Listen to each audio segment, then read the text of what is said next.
Hello everyone. Happy Wednesday. Come on in and join me for another Inspire Fireside Chat. Today we have Nicole Smith Alvarez with us.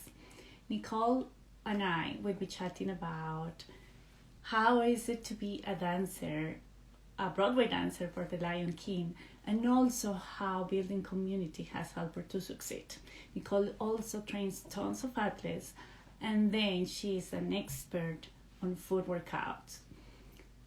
I am Paola Shah. I am the founder and CEO of Tuckets. Tuckets are high-performing grip socks that enhance the barefoot connection and give you confidence to step in any barefoot workout. Our mission is to elevate women through their feet. Let me see if Nicole is here. I think, yes, I can see Nicole. Hey Nicole, I'm inviting you now. I think so. Nicole is joining now.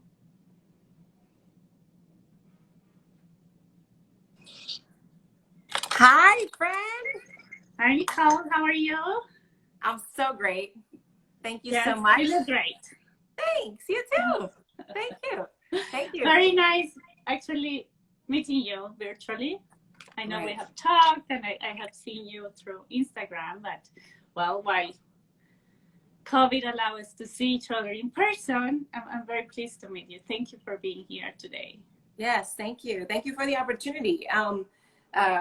Someone sent me a message this morning and they were so lovely to say, oh, I watched your video and I tried it. I'm going to try it again. And then they made mention to because of COVID, we now are friends. And I'm like, yeah, exactly. Rock on, man, So it's great. It's great. And I'm a fan anyway. So I love the product. I love your mission statement, your mission, to help supporting our community and community at large, right? Just opening and elevating people's mind through their feet, in a sense. Through their feet, right? You say it even better than me. Thank you.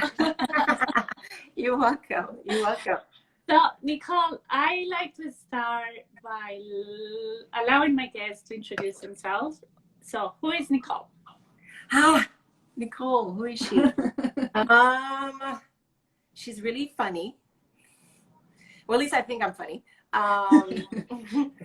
She loves to eat, so that's why she does a lot of Pilates. And I enjoy working with people. I find that it's healing in a sense for me too.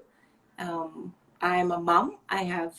We have two beautiful children, 9 and 3. So there are days where I'm like, gosh, you still have a mommy body. but I'm happy with, progress that I make, whether it's as a mom or a business owner or relationships with people. I feel good in my skin. Sometimes, as a Nicole, as a human, I cannot feel good in my skin, but I feel good in my skin today. And I own a company. I own actually 3. I work hard on lots of projects. I think it keeps me also moving too. The first one, of course, Pride and Joy, is the studio space here. It's called Core Love Culture. I can share a little bit more about that. I work with doTERRA, which is known for natural resources. I'm really big on that, especially because I require my family to be a team and helping in all aspects of our household. So our children are part of that as well. And it feels good to know that they can utilize things that empower them as well to help them internally. So doTERRA is a huge part of my life. So I've become an advocate for them. And the newest project that I've been working on with a good friend of mine is, she's also a Pilates instructor, Adrienne. She owns Westside Pilates. It's called Global Pilates Organization. And it's our baby. And, it's slow grooving because of COVID and the fact that we can't really sit and talk with each other all the time because her studio closes, my studio closes, it opens, mine closes, family things and stuff like that. But it will be the thing that will change and also reconnect all of us once all of this kind of sort of shifts, or maybe not. And that's one of my questions for you. Later. like Yeah. in the interview. So Nicole, you are a Broadway dancer, a Lion King dancer. Can you please tell us a bit how you used to travel around the world? How did you find Pilates while moving around? And I just finished. why did you find Pilates? Like, Forgive me as I adjust my seat. I just finished teaching a lesson. And I stay barefooted and I stand because my hips start to feel funny after a while. So forgive me as I pop up and down here. Who is Lion King? What is Lion King to me? Gosh, Lion King is a huge part of my life. I started performing with them in 2002, and consistently for 13 years. I moved every 6 to 9 weeks, except for when we lived in Boston. We lived there for 10 months, and that was a long haul. That's my first nor'easter. I think that's what that's called. It's a huge snowstorm. Lion King came into my life after performing with a dance company in Los Angeles, and traveling the world at such a young age is a gift in its own.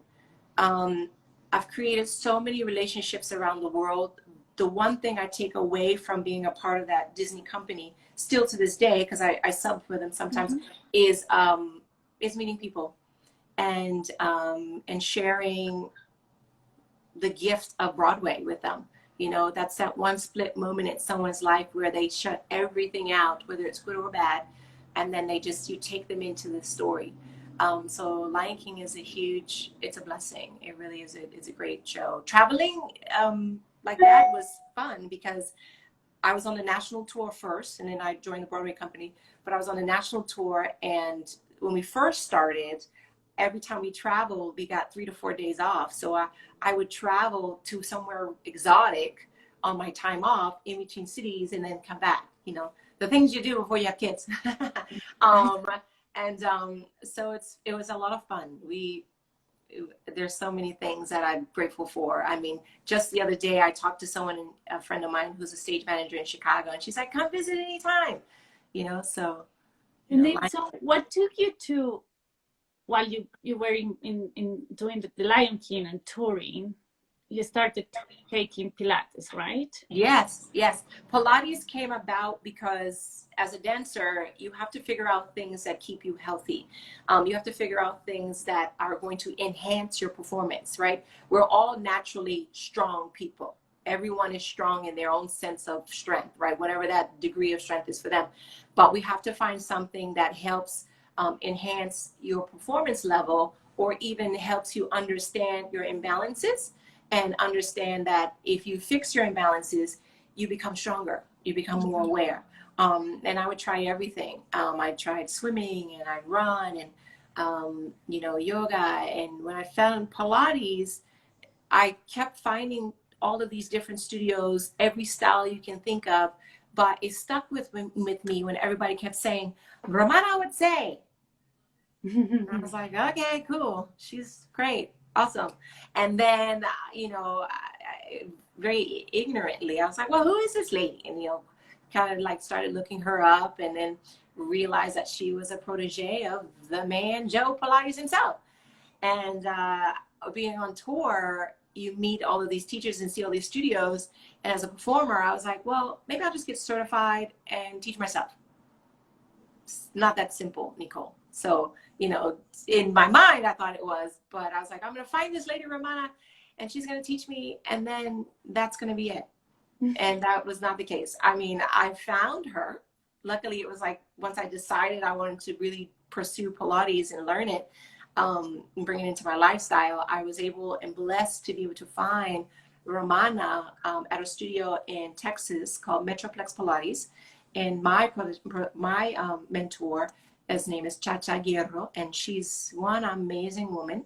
And they have a studio there that was tied to Romana's son's ballet company. If anybody knows who Paul Mejia is, he's a phenomenal ballet dancer, worldly renowned. And Romana's studio was a Pilates studio with a ballet company tied to it. And I was living in Dallas with Lion King, and they were in Arlington, which is about 35 minutes away, maybe 35, 40 minutes away. And I would drive that time after doing a performance to go take lessons at first, because they said, it's important for us to understand that you are committed. That's what they kept saying. You have to be committed. This cannot be a bypass thing. This cannot be, you just want to learn it to make money. You know, this is our depth of work that we want to share with you. And I fell in love with that. And the fact that Romana was there, and I've had these opportunities to learn from her and learn from Cha-Cha and all the teachers that came in at the same time when Romana was still here blessing us on this earth. It's just really, it's really a blessing to be able to do that. So that's how I got introduced to Pilates, through Lion King. And then, because you travel a lot, so I guess you got to be in contact with different teachers, right? And then kind of, we can say that teachers have their own style. So what's your style? After, you know, like now you are a Pilates instructor, you are a Pilates business owner. So what's Nicole's style? I have so many personalities in my head. It's kind of silly. You know, because when I went through the program, the cool thing about the company in Texas is that they took my schedule, they took my tour schedule, and they looked at all the cities that I was going to, and they found these classical studios that were connected to the original work of Joseph Pilates, and they put me there. You know, they humbly put me there. I didn't pay out the AESS to, like, you know, to fight my way through things. They literally opened these doors for me, and I'm forever grateful for that. And in doing so, I got to meet and be with teachers from around the world and learn little bits and pieces of their own personalities, or how they teach it, or even different types of clients. And it's really a humbling experience. So. And then, so then you decide to open your Pilates studio. No. Yeah. I was still on tour, and remember, my goal was not to be an instructor. My goal was to be able to travel, right, and go into these studios around the world and say, hey, can I pay you a rental fee and teach myself? Oh, sorry about that. My little stand here popped off. Go into a studio and then teach myself. So that was my goal of learning this method. It was not necessarily to open a studio and get myself moving and grooving. So how did that happen? So how did I open the studio? I'm a traveling instructor first. So I created a system where I knew Pilates instructors who own studios, right? And from going from city to city, I started meeting people, and I would say to them, hey, you don't want to close your studio, but you want to go on vacation. Give me the keys. I'll teach your clients, and your studio will stay open, and I will teach for you. And I love people, so it's easy for me to walk up to someone and say, hey, I'm about to teach you today. You don't really know me, but come on, let's go. You know, and it's a lot of trust that needs to be there, right? Because I'm learning their books, I'm learning their offices, I'm letting people in, locking their studios up. So that's how it really all started. And then panning years and years and years, I still would travel, still would do Lion King. I came off of Lion King. And then a friend of mine opened a studio here called Trulo Pilates in Philadelphia, like right when I had when we had our first daughter, who was 9, so about 9 years ago. And she was like, hey, Nick, I need a cover. So I covered for her a bit. And then after covering for her 2 years, I went back to Lion King, and I fell off again. So I would just go back and forth to different people's studios around the globe and teach and sub for them. And then teach a lot of my dancer friends, and pan far forward into, I guess, the last, let's see, my daughter, and we came back up here, probably the last 5 years. I opened a home studio in my house, in my first house. And I started teaching people out of my first house. And then within that, I created a relationship with some other teachers, and we started this program called Pilates Friends United, which I know a lot of people are familiar with. And Pilates Friends United is an amazing group of people who just panned together and wanted to work out. And then after working out with each other, it just grew and grew and grew. You can look up Pilates Friends United. It's all over the web, especially Instagram. And we created these events where we will all gather, and we would collect money, and the teacher would get the money, whoever taught us, or multiple teachers, and then whatever we had left over, we would go out to eat with.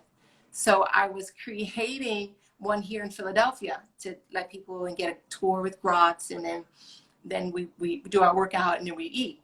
Well, we work out, we toured, and then we eat. And in the process, I had to look for a space. I had to look for a space to do it in because I had a home studio. So call me ambitious, and I started going around and asking people if they were able to host us. There's about 15 of us, and turned out nobody was available. So I rented a black box space inside of a wellness studio. And I had asked at the time one of my clients who owns property here if they had anything, and they said no. So I found a space. I rented equipment from different teachers here and created a pop-up studio. And then ran into it maybe about 6 months after. The client that has space here said to me, hey, I think we have something you might want to look at. And then they showed it to me, and like a big baby, I cried because it has a house upstairs. So I was like, this is perfect. It's perfect for my family. And that's how this popped up out of nothing. So secret to it. How do you come up with the name Core Love Culture? So I'm an artist, and the word culture has such depth to it. We all have different types of cultures, right? There's a gym culture, there's a Pilates culture, there's the oil culture, there's all sorts of foodie culture. And I wanted to be connected to my artistry part of who I am. And I was like, I can't call it art, core, love, So I said, what's the word? And that was culture. And the core, of course, is, your core, your lower belly, your back, and your booty. And then the heart symbolizes here, city of brotherly love. So that's how I got them all together. So core love culture. And then the way the logo is exactly how the love symbol is that's presented. So I just took a play on that. So that's core love culture. That's beautiful. Thanks. So Nicole, let's talk now about feet.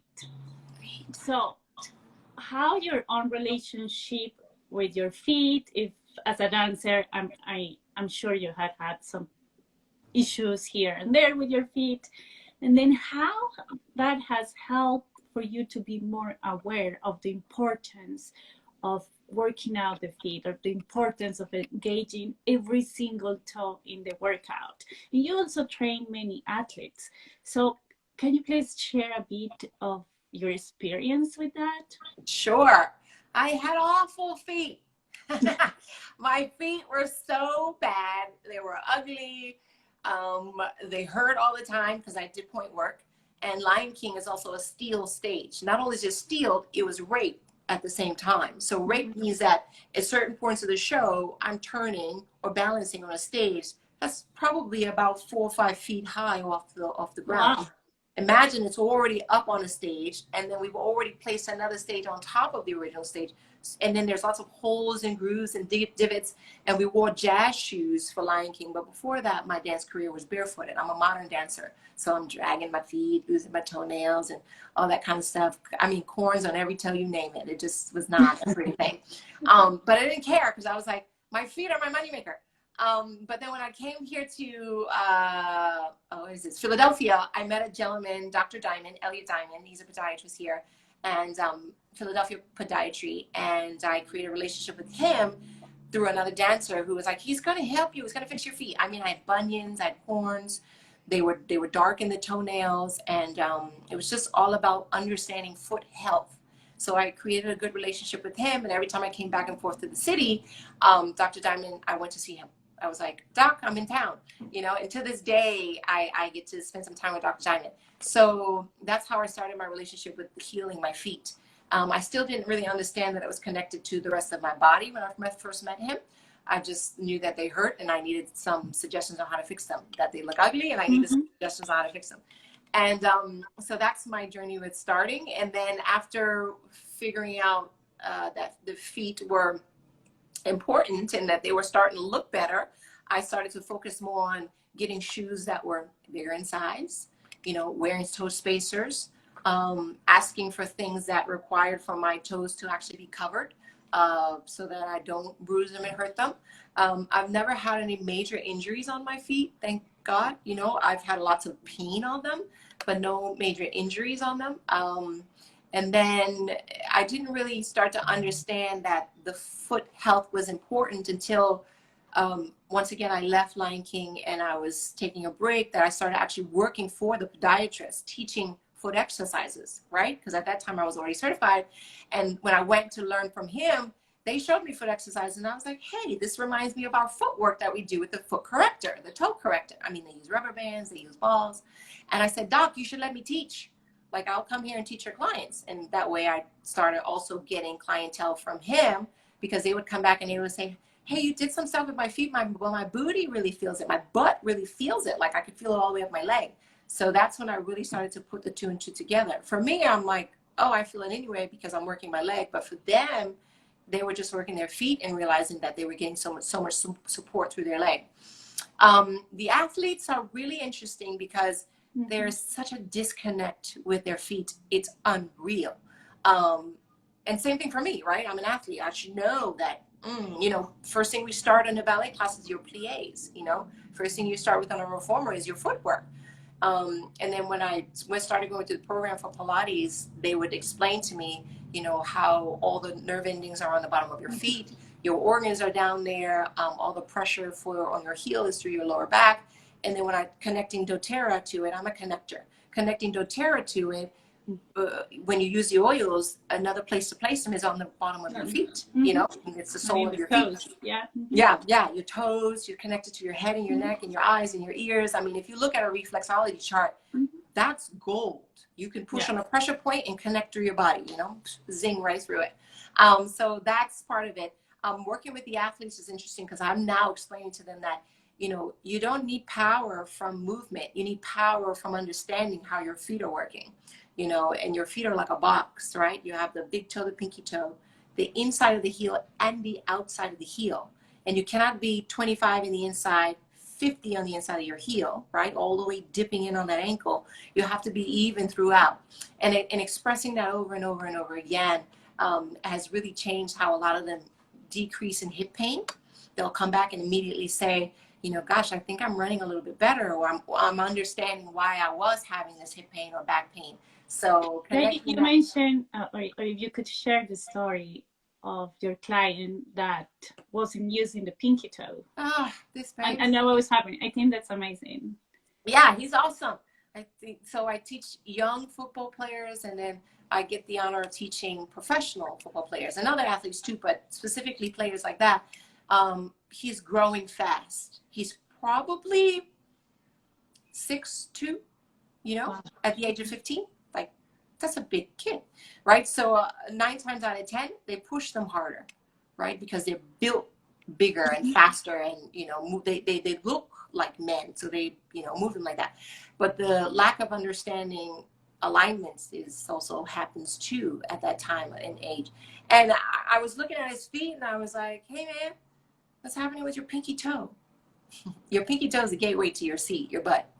The end. You push on your pinky toe, your booty will work. And he's like, oh, I never use it. I was like, I'm sorry, what? He's like, well, I don't really think I need to. And then I said to him, well, that's it right there. Your ankles are dipping so far in, it's causing pressure on your inner groin area. If you just push on the outside edges of your feet, it'll go away. And I mean, I stood him there and I said, well, press. And he got 2 more inches taller. And then I said, well, be naughty and let them fall in. And then press, you know, and then be naughty. And he stood in front of the mirror and he watched his knees turn in, turn out.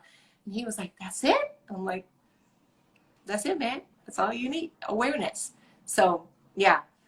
And then the more I see people understand their feet and get that, you know, assurance from it is kind of nice, you know. So I'm just going with it. I'm going with it until something else pops up. Because Yeah, before, and usually it's the box, shoulder to shoulder, shoulder to hip to hip, hip back up to the shoulder.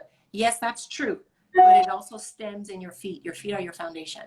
right, right. And this is the whole idea of Tockets. It's bringing that awareness of Yeah, not being afraid of showing, your feet and engage them and engage your toes. Like every single part of our body needs to work.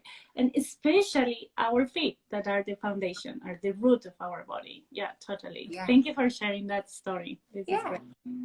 And then, so you are a business owner, a dancer, you're a mom, and while being a mom, you were also traveling. How how do you find balance in all those major roles? Um, I'm 27 plus 11. Do the math. I And and like that. I'm going to copy that. and I think I'm just now figuring it out. You know, as I was first mom, you're first for everything. You don't have all the answers. And I think also with this pandemic, I've learned to ease off. I've learned to say, if it's not a good connection, you must let it go. If it's not a project that brings you joy, you cannot do it. And I have to tell myself too, if you're tired, you're tired. Don't push. Let it go. Laundry piles, it'll be there tomorrow. You know, so little things like that is what I'm now starting to recognize. Because before I'd be like, we have to clean, we have to move, we have to get this, we have to do that. I've got to meet this person, I've got to push and make this client like me. And now I'm like, I don't think our connection is good. I have another teacher for you. Or Hmm. I don't want to wash dishes, you know, you We know, can wait. yeah. Or sometimes I'm like, I need a nap, you guys, you know. So I think just finding out how to be honest with yourself is the best way to do it. And not honest with creating something that looks good, because sometimes your honesty can look sad, you know, sometimes your honesty can look happy. So just finding out where that balance is, I think, is the most important way to function. Right. And I think you mentioned, I'm trying to go through my notes when we talk, but Yeah. you mentioned about the be your age with your mind. Oh, yes. And So I like I, that. I can elaborate on that. You were mentioning about being honest with your body. So Yeah. basically, as you age, there is also an evolution, and then you cannot pretend to have Yeah. Yeah. uh, I think I was explaining to you right. that the oldest is 9. Bella Grace is her name. She's just lovely. Her level of empathy is unreal, and she's been like that since she was 4. But when I had her, I had a natural birth, and I tore in my hip. That Mhm. was devastating because I could barely walk. Like pain just to move my left leg to my right leg, which is my good side, right? So imagine what that did to my psyche. Imagine what that did to my mental capacity, which your brain, your mind controls everything else. Your mind and your gut. If your stomach doesn't feel good, you need to lay down. If your mind is not right, you can't focus. And that was tough for me because for 9 years, excuse me, for a year and a half, I only did 9 exercises on the floor. And it was like I would cry. I would say, I'm never going to dance again. I'm never going to move again. Until one day, I think I just woke up and I was like, listen, girl, you got a new body and you got to figure out how to use what you got. And I was 28 at the time, actually. And then I was like, well, if you dance again, great. If you don't, you need to do something. So I just kind of stayed with that mindset of, you got a new body. You have the same energy, maybe even more, maybe even a little less, but you have a new body. And I think once we recognize our new body, whether if it's injury prone, right, an injury takes you there, you cannot have the same body you had before. And Right. once you understand that, then you say, all right, I'm evolving. I need to figure out how to use the body that I have right now in front of me.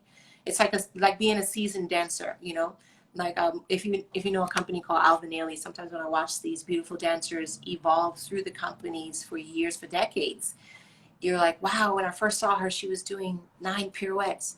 And her 2 pirouettes that she does right now is even more graceful than the 9. You know, the tricks are great, but how do you bring grace to your age, to your elegance, you know?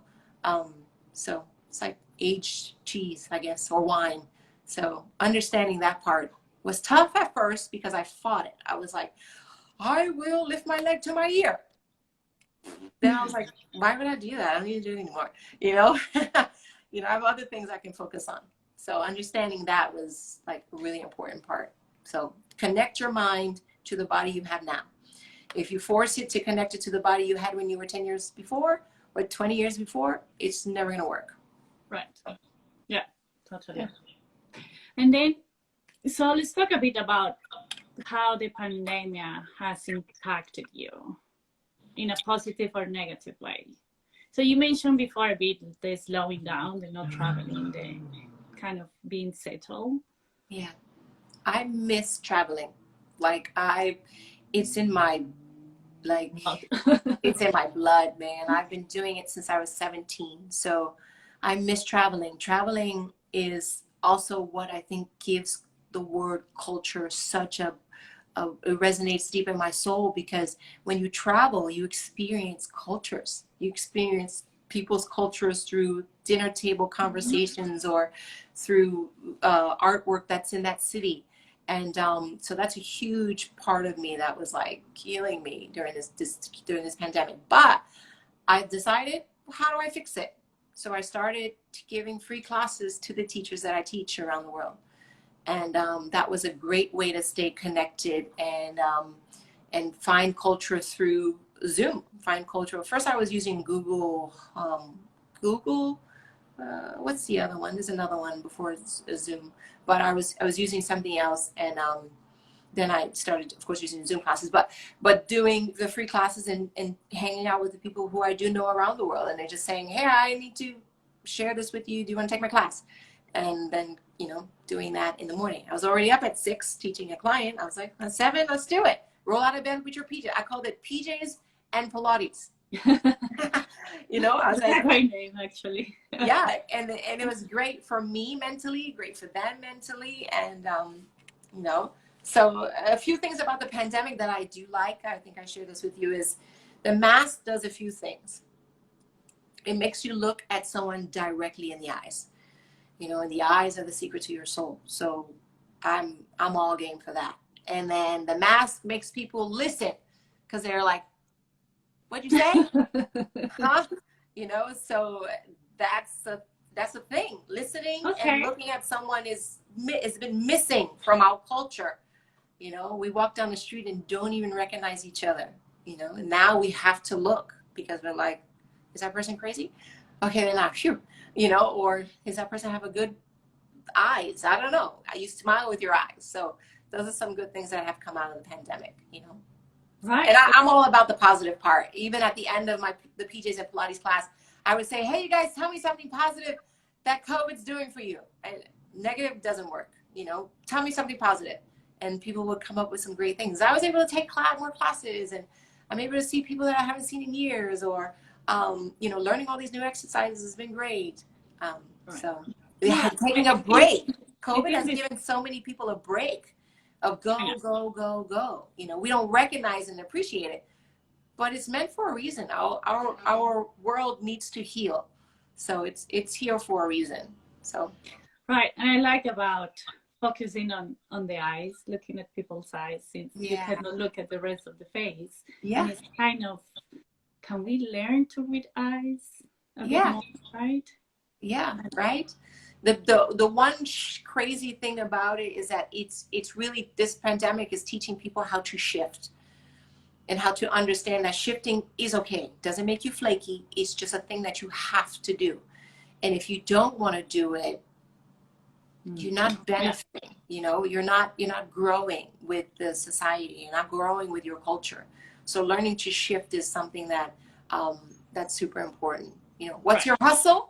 What's your hustle, and how quickly can you shift, right? Because having the studio here and being able to teach with Lion King, and prior to having a home studio, I was still teaching people who I met around the world on Skype. So flipping the studio has been a challenge, back and off and back. Currently, I'm closed until January 1st, so I'm back online. Um, but so yeah, learning how to shift. So thank you, COVID. you know. And then let's talk about the Global Pilates Organization, because I think that's something else that it's at least, if COVID hasn't brought, at least has pushed forward. Oh, yeah, for sure. So, So can you please explain what is the Global Pilates Organization and why we all should join you? So Global Pilates Organization, it really is going to be something special. At this point, we do ask people for their patience because we're developing it during a pandemic. We want to be open about the development part. It's just regular people like yourselves creating something that will strengthen our community. GPO is cool because we're doing some great things. We are focusing on continuing education courses. We're focusing on creating community. We're focusing on supporting the community, not just Pilates instructors, but Pilates or contrology enthusiasts, which is huge because we're doing an amazing job, whether if you're a yogi or CrossFit or whatever type of fitness or vocal coach or whatever it is. We're doing an amazing job by sharing our passions and our cultures virtually with people, and we're creating larger communities because we can now reach so many people. So what I mean by that is all of the Pilates instructors who don't own studios are now owners of their own time, and they are creating more enthusiasts around the world to enjoy this culture, this Pilates culture.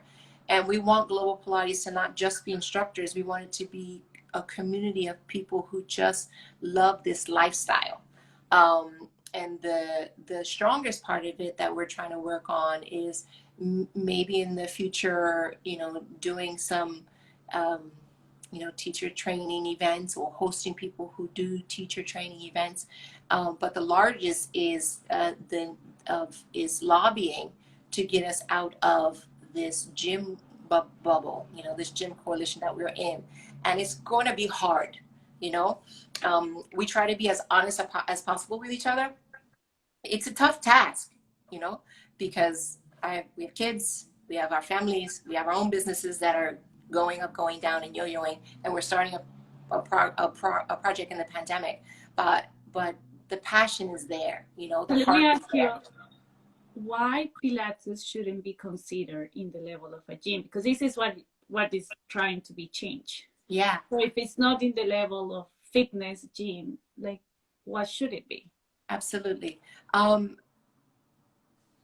Pilates community we're responsible for changing people's lives, not just getting them fit, not helping them lose weight, right? Because movement comes in all shapes and sizes. I teach people who are athletic and 315 pounds. I teach people who are not athletic, but can still move, that are 350 pounds, right? So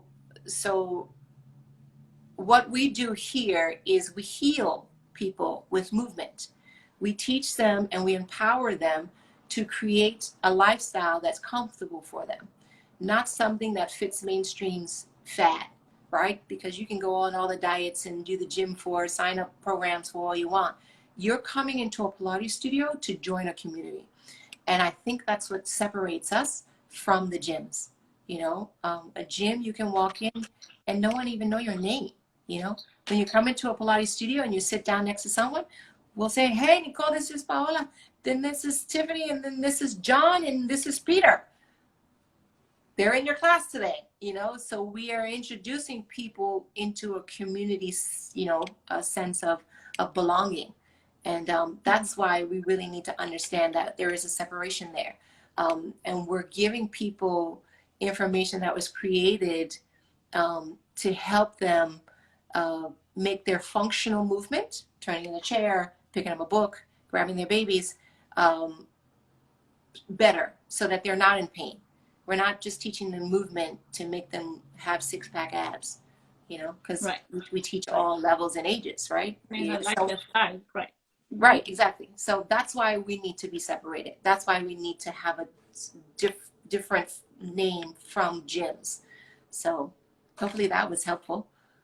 Yeah, yeah. I think there is. I'm sure other Pilates instructors, studio owners, enthusiasts can even add more Oh yeah, I mean because the other parts of it is the norm, is the norm, right? It's we invest small business owners. We're not multi-million-dollar people. We're small business owners who invest thousands of dollars into studio spaces, whether if you have equipment or not, right? So that alone is another bracket. You know, we put blood, sweat, and tears in keeping our doors open, creating all these packages and programs and free things, and we try to make sure that people not only come away from having these exercises with us, but that we give them this gift to stay with them forever. I talked to a friend who she's one of my first people who I taught Pilates to. I haven't talked to her in years. Again, thank you, Zoom. And she's maybe in her 70s now. And she was like, I just want to tell you, I still roll like a ball. And I was like, get out of here. And this is when I was going through the program, you know, in 2002. And she was like, yeah, it helps my back. So, wow, you know, yeah. that's So it's, amazing. you know, so that is the connection that we thrive for, that we're hungry for. This is great. And then Nicole, I have just two more questions. One Yeah. is like, who do you admire in the Pilates world today? In the Pilates world, I admire everybody's strength, because we're all just here to share. That's the most important part. We're all here to give the gift that was given to us so graciously. So I admire everybody. The people that really like take my heart are the people who are not well, and they fight past letting their mind tell them that they're not well. My heart goes to the young people who are looking to find their voice, and sometimes movement helps them. So yeah, that's who I admire. I admire everybody. I'm always like, wow, That's teach me beautiful. something. Teach me something. I want to learn. I know there is always something to learn from everyone, right? Mm-hmm. Yeah, absolutely. And then, Nicole, we're coming to an end, but before we say goodbye, could you please tell our viewers where they can find you if they want to join either your class or your initiative about the Global Pilates Organization? Yeah, Where can absolutely. they join? So I really thought about this, and I was like, how do I put all of this in words, and then who's going to watch it, and how do we play it? I think I'm going to take advantage too. I'm going to share it, but I'm going to take advantage, if it's okay, and put it in your comment box below so that people can have a reference to come back to it. So check that out, everybody. But to find me, I guess the best way now everyone's doing it, social media. You know, Instagram. The name of the studio is Core Love Culture, and you can find me there. My name is Nicole. You can find me on Facebook. It's still Core Love Culture. Same thing with Global Pilates. Like I said, it's grassroots level. So if you want to connect with us, please do so. It's Global Pilates Organization at gmail.com. And we'd love to just hear from you. We'd love to see if you want to be a part of what we're doing and grow with us and bring people along, because that's what we'll need. So I'll put all the information down at the bottom. You can look me up at Core Love Culture, Core Love -Culture, .com if you want to find me on my website, and you can Google my name or the name of the studio, in Philadelphia, and yeah, I think a lot of people know me in the Pilates community. I think so. So, but you know, there's always someone new. Listen, the world is so tiny. I have a little quick story. My cousin is cousins with one of my clients, and I just found this out 2 days ago, just off of Instagram, and then commenting on their same post. And I was like, how do you know her? She's like, that's my cousin. I was like, no, really, how do you know her? She's like, no, really, it's my cousin. And this is my cousin saying it's her cousin. So the world is so tiny. So if, you know, we all know each other through some source, whether you've seen us before or, you know, you heard of our name. So yeah, just Google the name of the studio and I'll pop up that way. I love new friends. I'm a hugger. Yeah. This is great. I just had my daughter coming here, so Yeah, tell her hi. Hi. yeah. Hi. Oh my gosh, she has your face. Hi. Hi, she's lovely. He has been waiting patiently. I'm sure you I have understand. like Actually, no, I don't.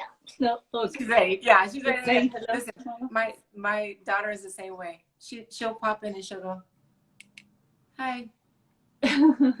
Goodbye. Yeah. So yeah, no, my gosh, thank you so much. Hi, friends. Thank you, Nicole, for being here. This has been great.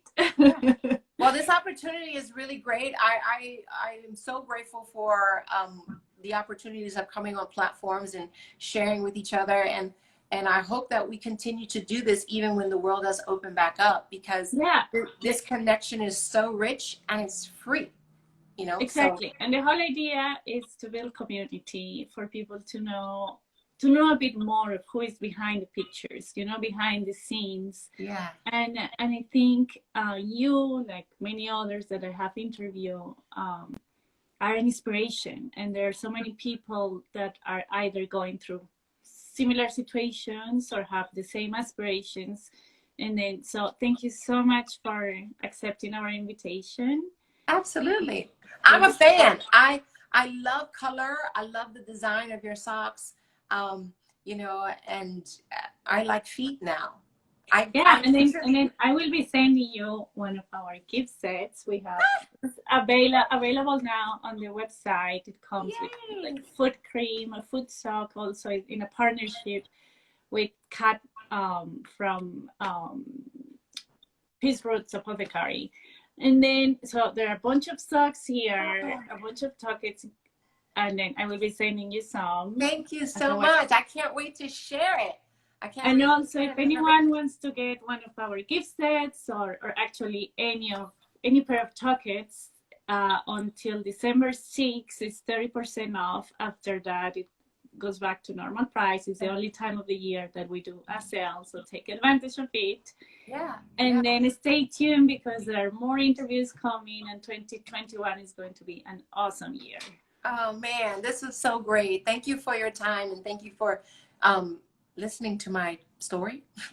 No, you know, like, it's funny. I started with this fireside chats being like 15, 20 minutes, and then it turned into 30, now into 45.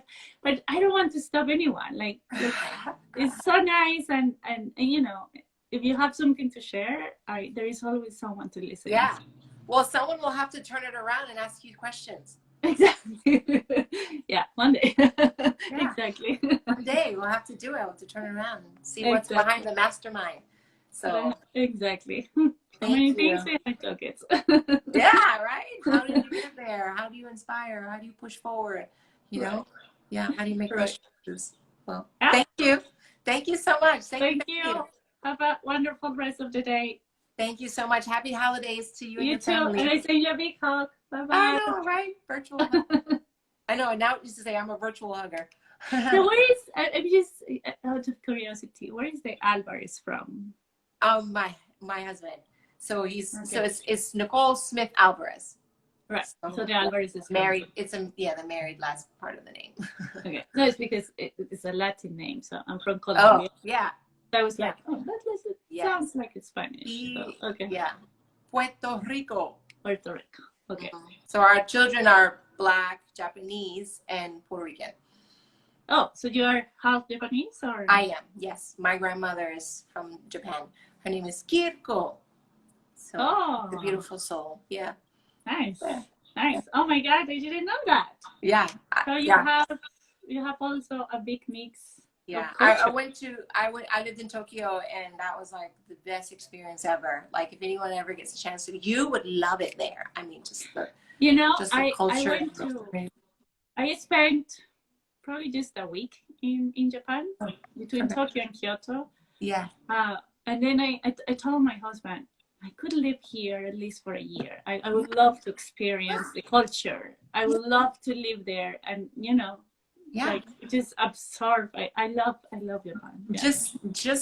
Just the way that they walk around in the pride. I think that's what it is. It's the pride of knowing that your village is always watching you. That's And what's then missing. That's right. what's missing from a lot of And cultures. for me, it's like the discipline, the organization, the respect. I mean, Of there's so many things. everything, so many aspects of it. The food is so good. The food is so good. But Oh yeah. So so many stories. Yeah, yeah, yeah, so many stories. But yeah, okay, thank I you, friend. can go on and on about Japan. Yeah. Right? Thank you so much. I'm so Okay. grateful.